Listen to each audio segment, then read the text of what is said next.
আজকে কচু শাকের এমন একটা রেসিপি শেয়ার করব, জানি না এই রেসিপি আগে তোমরা কখনো খেয়েছো কিনা, তবে আমি তো খাইনি। নিজের থেকে এই রেসিপিটা তৈরি করলাম, তবে খেতে দারুণ হয়েছিল। বেশি সময় লাগে না, খুবই অল্প সময়ের মধ্যে এই রেসিপিটা হয়ে যায়। তো তার জন্য কয়েকটা মাছ নিয়ে নিয়েছি, আর এই মাছগুলো আমি লবণ হলুদ মাখিয়ে নিলাম। এবার সাইড করে নিচ্ছি। এরপর নিয়ে নিয়েছি কচু শাক। কচু শাকের মাঝখানের যে ডাঁটা সেটাই নিয়ে নিয়েছি। কচু শাক খাওয়ার সময় বেশিরভাগ সাধারণত খোসা ছাড়িয়ে ফেলে দেওয়া হয়, এই জন্য মাঝখানেরটা নিতে হবে যাতে এর খোসাটা নরম থাকে আর খেতে গেলে মুখেও না পড়ে। এবার আমি এই কচু শাকগুলোকে একটু লম্বা লম্বা করে কেটে নিয়েছি। তারপর গরম জলে হালকা একটু লবণ দিয়ে একটু ভাপিয়ে নিলাম।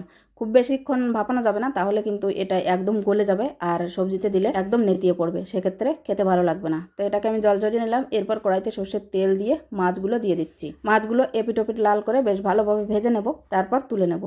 তো সমস্ত মাছগুলো আমি রান্নায় ব্যবহার করব না, সেজন্য কয়েক পিস মাছ আমি তুলে নিচ্ছি আর কয়েক পিস দিয়ে আমি সবজিটা রান্না করব। তো বাকি 4 পিস মাছের ভেতরে দিয়ে দিচ্ছি কাঁচা লঙ্কা বাটা, একটু জল দিয়ে কাঁচা লঙ্কা বেটে নিয়েছি। এরপর দিয়ে দিলাম পরিমাণ মতো লবণ আর হলুদ। ঝোলটা বেশ ভালোভাবে ফুটে উঠলে তারপর কচুর ডাঁটাগুলো দিয়ে দেবো। তো এখানে ঝোলের পরিমাণটা একটু বুঝে দিতে হবে, খুব বেশি ঝোল হলে কিন্তু ঝোলটা শুকাতে শুকাতে কচু শাকগুলো একদম নেতিয়ে পড়বে। তো দেখো বন্ধুরা, এখানে কচু শাকে বেশ ভালোভাবে জাল উঠে গেছে। এবার ঢাকাটা খুলে নিলাম, তারপর একটা পাত্রে নামিয়ে নিচ্ছি। ফোড়নের জন্য আবারও কড়াইতে দিয়েছি পরিমাণ মতো সর্ষের তেল, দিয়ে দিলাম রাঁধুনি আর রসুন।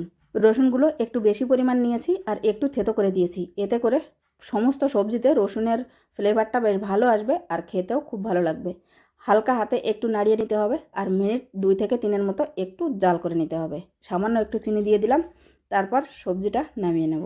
কচু শাক একবার এইভাবে ডাঁটা সহ ঝোল করে খেয়ে দেখো, খুবই সুন্দর লাগে গরম ভাতের সাথে খেতে। তো একবার অবশ্যই ট্রাই করে দেখো। আর আজকের রেসিপিটা কেমন লাগলো কমেন্ট বক্সে জানিয়ে যাও। সবাই খুব ভালো থেকো, সুস্থ থেকো, টাটা।